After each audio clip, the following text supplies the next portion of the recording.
No, that's ship's commercial. Let's have a look at the Gursil, but it have asteroid belts and 4 jump points.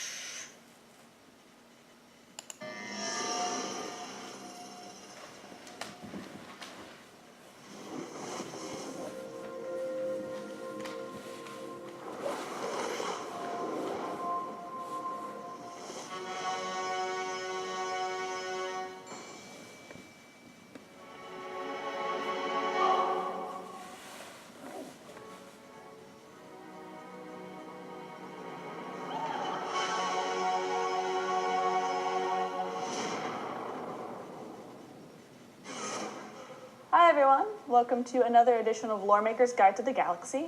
I am the archivist Sherry Heiberg, a proud member of the lore team.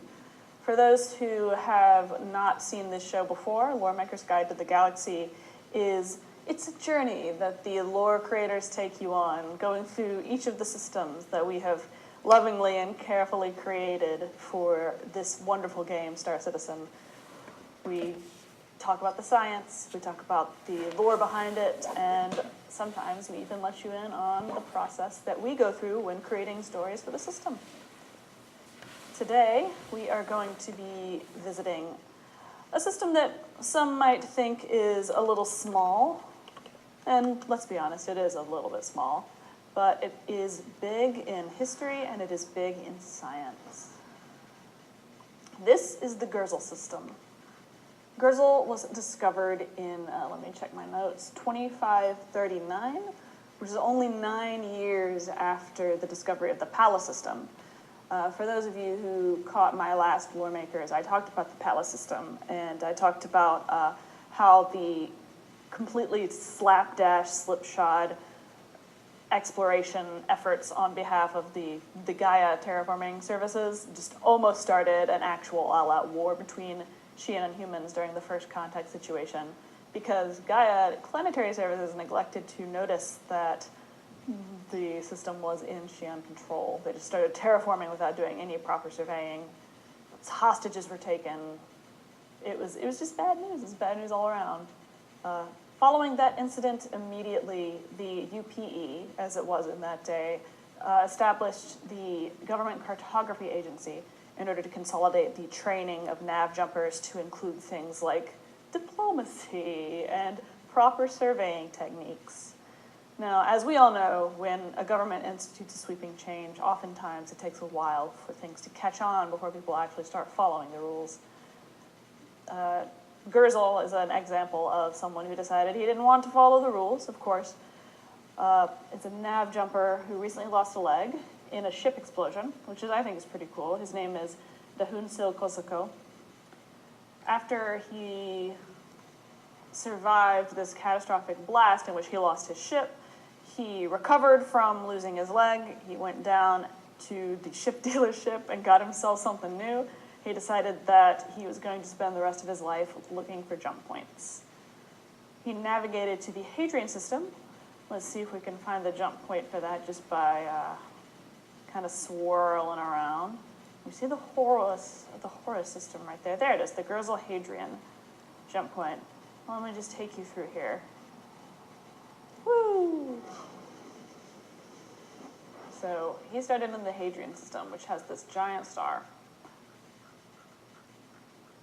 And he spent a while just in the outskirts of the system, away from the sun, beyond the asteroid belt.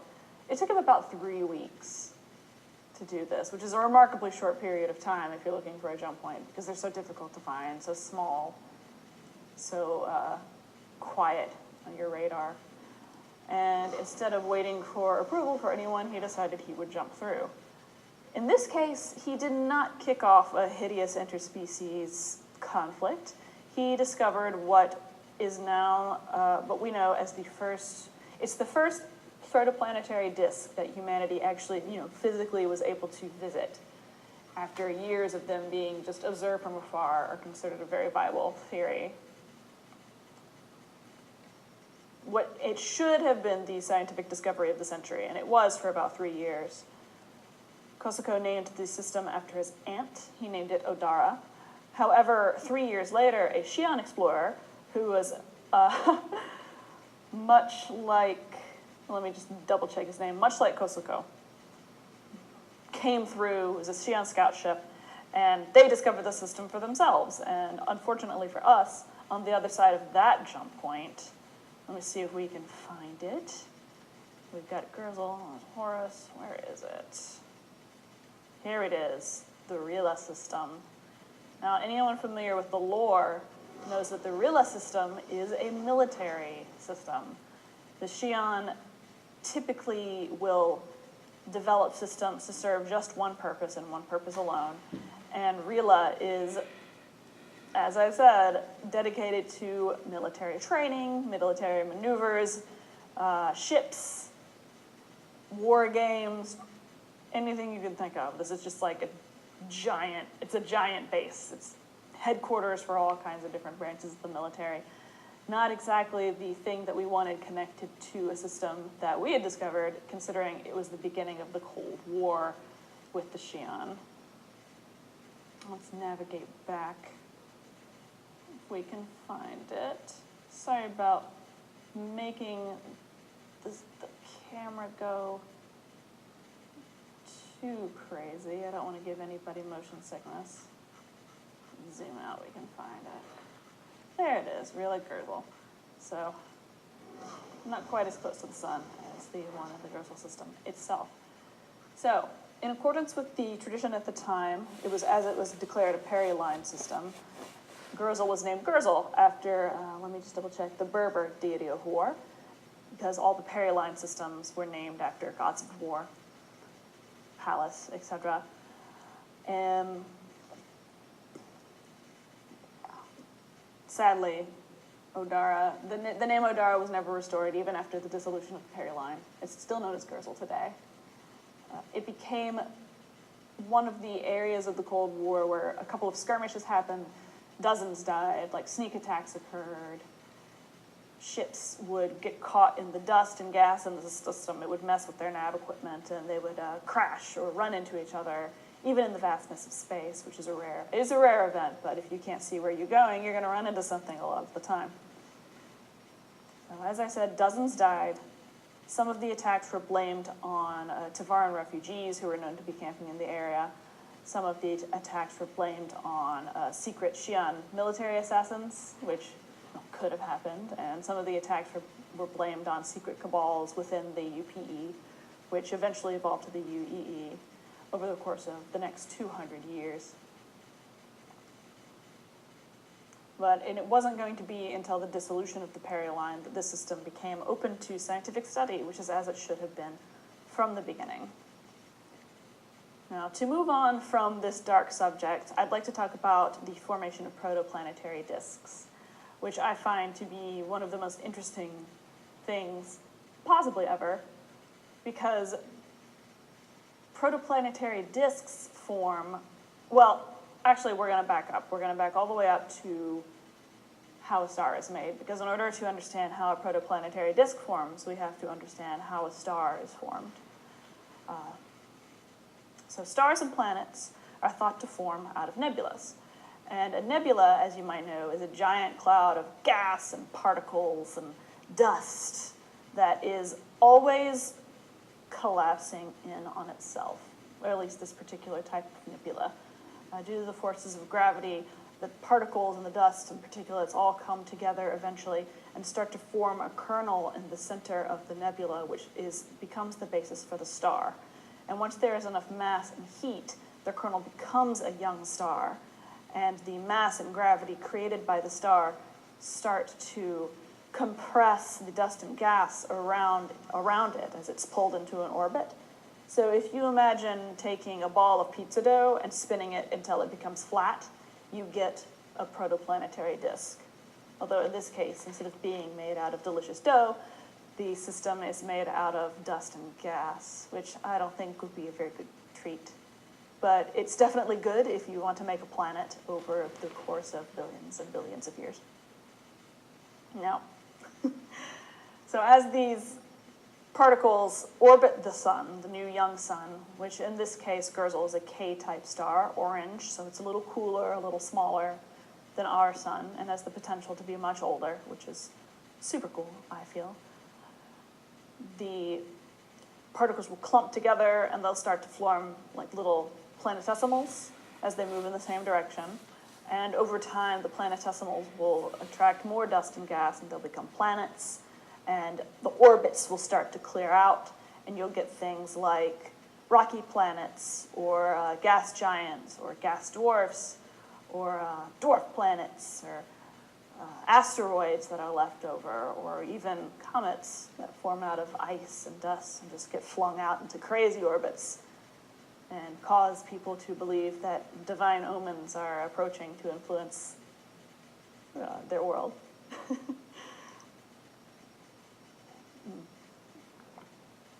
It's thought that rocky planets form closer to the sun because the idea is that the sun in the system will suck up all the gas that one might need to form the atmosphere of a gas giant. And it's thought that gas giants form in the outer reaches of the system where there's more gas for them to suck up into their atmosphere. For those of you who know about hot Jupiters, which are gas giants that orbit very close to their suns, the prevailing thought is that they form in the outer reaches of the solar system and are eventually pulled into the sun through some kind of gravitational means. Gurzel, as far as we can tell so far, it hasn't started developing planets yet. All we have are these little particulates and planetesimals. There's still a lot of gas everywhere. But the idea of seeing this in real time, even though it'll take a very, very long time, is that we'll have a working model of what it is to form an actual solar system rather than having to base all of our knowledge of it on well, not conjecture, science, of course, but it's better to see it happen in real time because you never know how that's going to change prevailing modes of thought. What I think is absolutely astonishing about protoplanetary disks is that all the matter in a solar system can be traced back to the beginnings of the star. So, like your teeth, plants, iron, the ocean, a cat, a dog. We are all made out of the building blocks of stars. And we are also made out of the death throes of stars because some complex elements came shooting through our solar system from the remains of distant supernovae exploding. And the Gurzel system, our hopes in including this in the game was that you would get the chance to sail around and explore a system that kind of represents that incredible, scientifically miraculous thing that is the protoplanetary disk. Cheers. I have a little cola left. Stars. With the Starmap, I'm still here. I try to watch this. At hand to create the feel of what a protoplanetary disk is, we used the asteroid belts. But I had to see it 2 times. I will watch all my videos later. Because the part 1 is missing, so I'm thinking I will watch all my 200 videos. But I will not do that now. I'm not finished record all this. So, but one day I will start watch it all. I will not start to do it now because I'm still 2 days behind my uploads. I am still 2-3 days behind. I have a little bit more from No Man's Sky, a new game. I have 15 parts video. That's more than 1 day. I have that in Danish, and I'm still way behind the upload this Star Citizen. So I'm not starting to spend time to watch my own videos because I will watch Netflix or television. But we have 46 minutes left on the memory cards. Object, and I think we did a great job for considering what we have. In the future, I would very much like to have. Yes, but I understand most what she says in English, but not everything. This is why I have to watch it 2 times. And I have still got up my bed less 3 hours ago, so I'm still not really awake. It's still, but it's 6:20 p.m. in the evening, day after Christmas. But I got up my bed a little bit before 3 p.m. so I've been awake like less 4 hours. More dust in the system. So good morning. Larger it would be ideal if we could make things more elliptical to represent how they would look in real life. So that's another one. That's a potential Starmap update that I would like to see, and we'll keep pushing for. All right, well, thanks very much for your time for this edition of Lore Maker's Guide to the Galaxy. It was wonderful telling you about all this as always, and I will see you next time. Thank you for watching. So if you want to keep up with the latest and greatest in Star And Citizen, this is Chris Roberts, please follow us on our social media channels. founder of Star Citizen. And owner, I think you own it too. I'm not sure.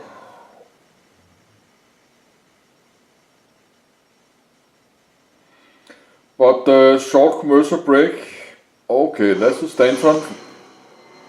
I know about that because this is where I'm playing. The Stanton Star System.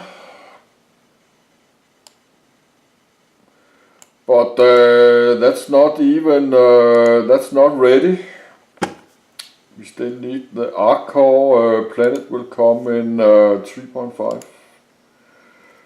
Yes, but I have a small commercial break because I need to look my uploads.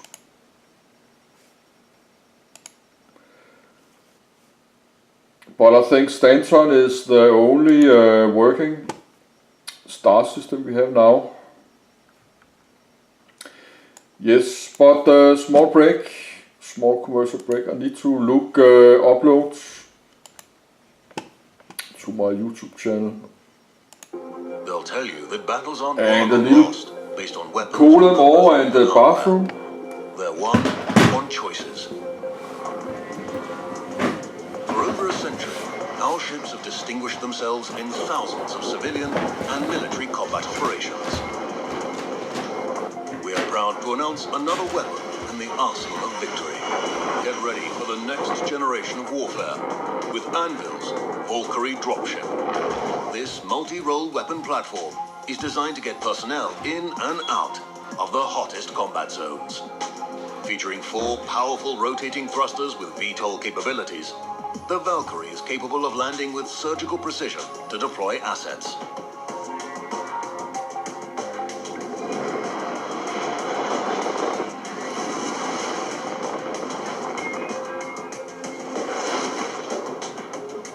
Fitted with a vehicle bay and ramp, you can also efficiently launch ground-based troop transports or reconnaissance vehicles in the field.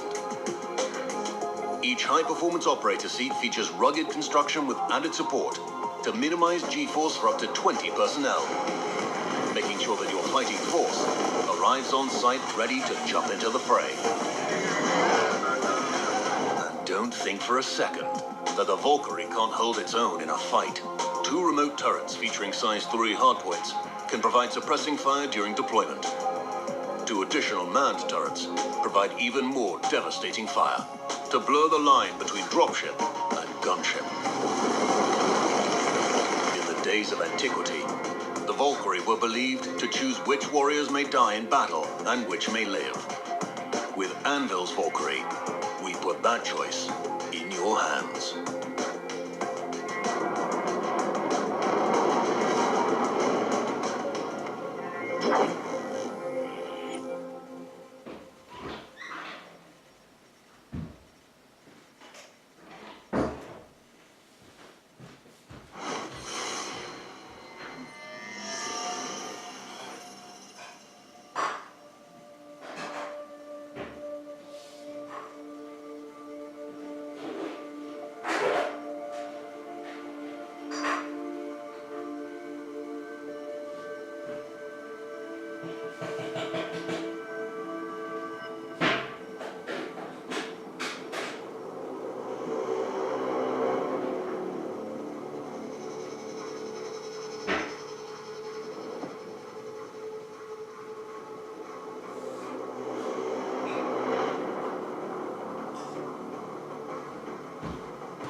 Still here.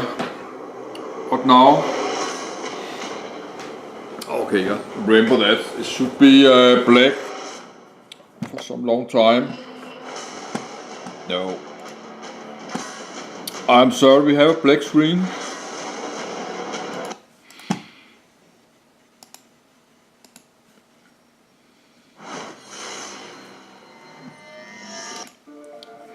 Yes, I'm sorry about that, but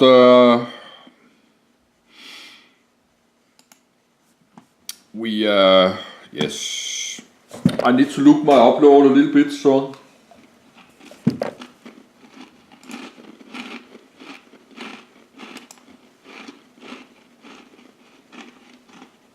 Yes, I'm eating some Christmas. I tried to duplicate. Yes, and close the other one. It used to help. And just, I don't know why, but it helps.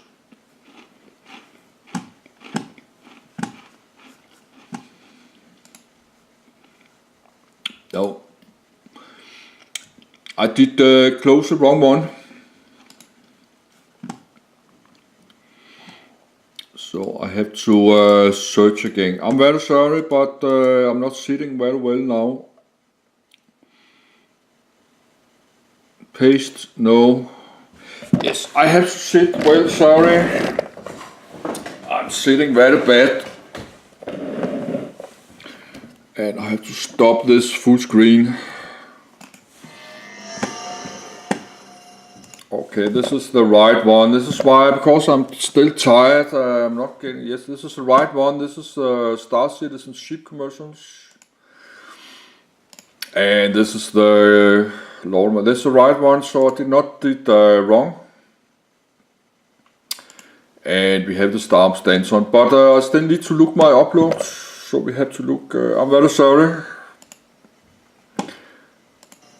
Yes, I have some Christmas cake.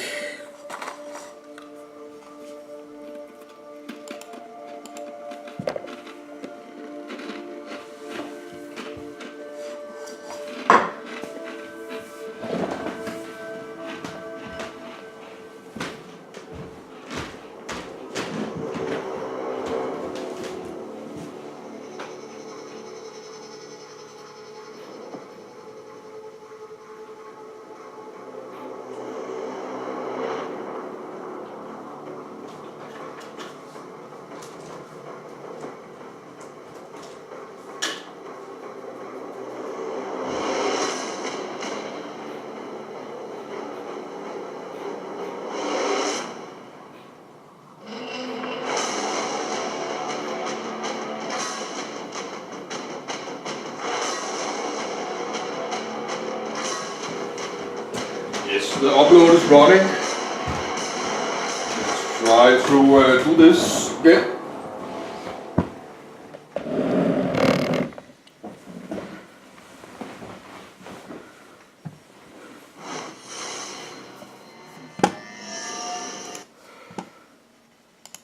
Yes, let's go back. And this is the Stanton systems. Got 36 minutes left of memory card. I probably have to change to my normal glasses. I have my reading glasses, but my eyes are already tired today. Because the screen is like 4 feet away, it's 1.2 meters away. It's far away to screen because I have this camcorder. And we need to go to full screens. I take my gamer keyboards. F11. Yes, this is the system Star system we are playing in right now. I'm at Port Olisar around this yes, Stanton Stars. It's a big star, nobody live there of course, it's too hot. Then we have the Hurston. We have the Hurston planets with the Lorville city. There's a super Earth, Hurston, landing zones 1, Lorville. A wealth of ore and other resources are mined on Hurston to manufacture the company's line of munitions, I cannot say every word, munitions and weapons. Heavy industry has resulted in server pollution across the planets. we have Lorville. Let